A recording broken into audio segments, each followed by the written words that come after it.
С вашего позволения процитирую один из тезисов послания главы государства.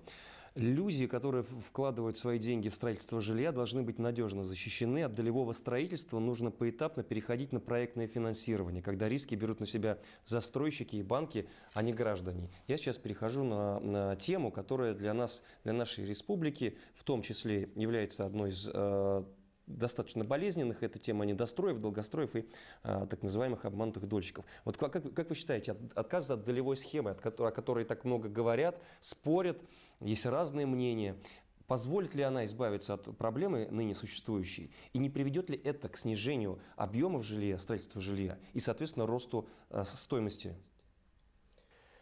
Тема обманутых дольщиков, ну так в обиходе называют ее, конечно, остра.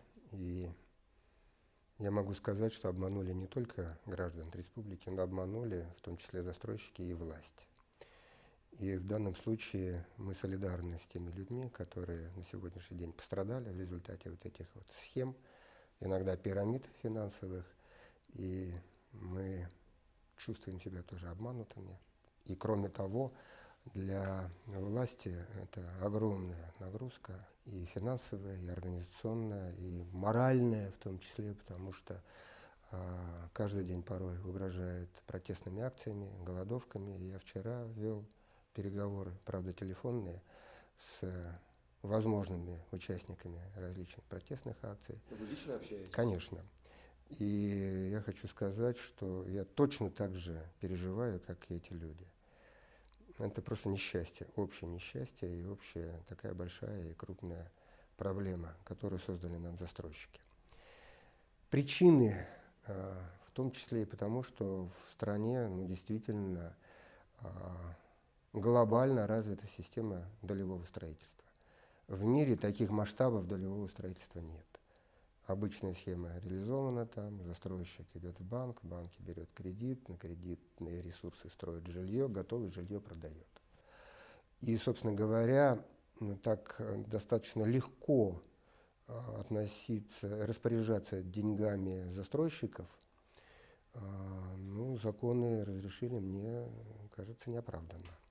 То есть деньги застройщиков должны были быть либо окрашены, банки на специальном счете, деньги застройщиков, которые могут идти только лишь на строительство. И пока, к сожалению, я не вижу, что вот законодательство там решительно изменилось в этой части. Конечно, мы справимся с этой темой, но нам нужно время. И мы понимаем, что на сегодняшний день вот уже в официальном реестре 1500 человек обманутых дольщиков. И всего в зоне риска порядка 6000 участников долевого строительства. Это значит 6000 квартир. 6000 квартир. И если каждая квартира грубо 1,5–2 миллиона, то нужно там, 10–12, а то и 15 миллиардов рублей. Есть планы, и по каждому все эти объекты все разные, абсолютно все разные. Их около 70, они все индивидуальные, и застройщики разные, и у всех финансовая ситуация тоже разная.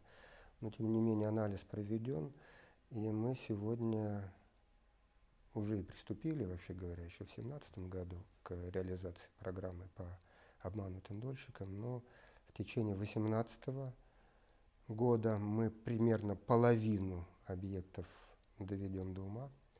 В 2019 году еще процентов 30–35, а оставшиеся 15–20% это 2020 год.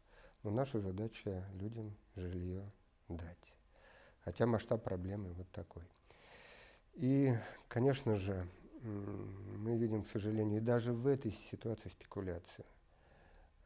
Есть застройщики, которые принуждают своих дольщиков к протестным акциям, голодовкам, думая, что вот власть сейчас возьмет из бюджета и заплатит, и даст застройщику денег на то, чтобы дом завершили. То есть свои грехи перекладывает на власть. Ну и кроме того, я хочу сказать, что эти грехи в том числе должны взять на себя муниципалитеты. Не республиканская власть формировала строительный рынок. Если мы говорим об Уфе, то разрешение на строительство, оформление площадок, подбор застройщиков, конкурсные процедуры и так далее проводил муниципалитет уфимский. Но республика к этому никакого отношения не имела вообще, по определению. Но люди с плакатами приходят сюда, в Белый дом, и когда я общаюсь с обманутыми людьми, они говорят, у нас другой защиты нет, кроме вашей. Понятно, поэтому они идут сюда. И мы эту защиту обеспечим и в юридическом плане, и в финансовом, в организационном плане. Этот вопрос решим.